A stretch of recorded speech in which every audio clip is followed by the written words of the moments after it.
Ma'am, kumusta po ang investigation po natin sa nangyaring sunog sa may College of Arts and Sciences sa may MSU? Good afternoon din, ma'am. As to the investigation of the fire incident transpired at the MMSU College of Arts and Science, particularly doon siya sa Student Council General Storage Room, ongoing yung investigation.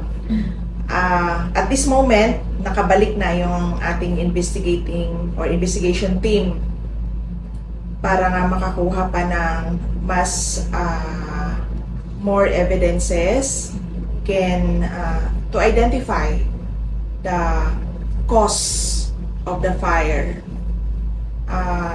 Good thing kanina, since MMSU, lalo na yung chatro, may event doon yung DUST in relation to our National Science and Technology Innovation Week. So, our firefighting team was able to respond immediately. And nag-augment yung 2 or more fire trucks from, of course, mula doon sa fire station ng Batak and 1 from Paway. But marami naman yung nagtulong-tulong. As I have said, mayroon kasing deployment doon ngayon because of that event. So, pati yung PNP Batak nandoon. And of course, the MMSU security. So, what's inside the storage room? Yung mga nakita nila doon, papers, Christmas lights, na naka-stack pa doon, mga battery operated, as mentioned, ng isang personnel natin na mga Christmas lights nandoon. Pero hindi pa natin masabi talaga na kung ano yung pinaka-cause ng apoy doon sa storage room. Gano'n po yung sunog, ma'am? Malaki po ba? Or mabilis naman na napo lang? Nagkaroon tayo ng about based dito sa initial report, almost 30 minutes na fire suppression operation. First alarm lang naman po yun.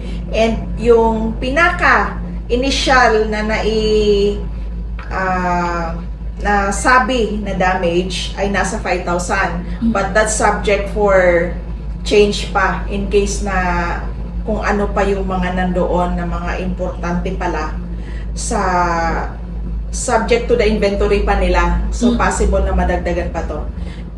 Na-confine naman po siya doon sa isang classroom. Nagmukha lang siya na sobrang parang nagkaro.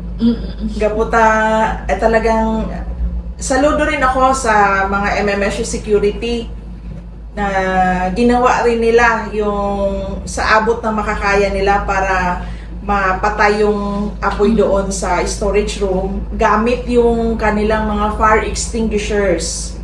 Yun nga lang, talagang marami yung stockpile doon sa storage nila na kinailangan pang magbutas ng bintana ng ating mga bombero para labas yung usok. So, in 30 minutes, nag-declare po naman ng fire out yung ground commander. On or about 11:55 kaninang umaga lang din po. Wala naman po nasugatan, ma'am? Wala naman po. Wala namang reported. Sa mga bagay na nandoon sa loob ng kwarto, ma'am, wala ba yung parang nakita natin na talagang pwedeng mag-cause ng sunog, ma'am? Sa ngayon, na niro-roll out nila, kaya bumalik sila doon as they'd like to get more information. Kung possible, may mga possibility na. I cannot divulge it yet as hindi pa siya ganun ka-confirm. We need to confirm it first. As mentioned nga, merong maraming papel, may mga Christmas lights, hindi natin alam kung ano pa. Yes. Yung mga possible nga na pwedeng pagmula ng apoy na andoon.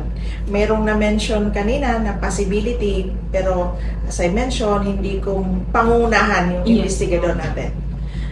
And meron naman pong nakita na possible na yun yung pinagmulan.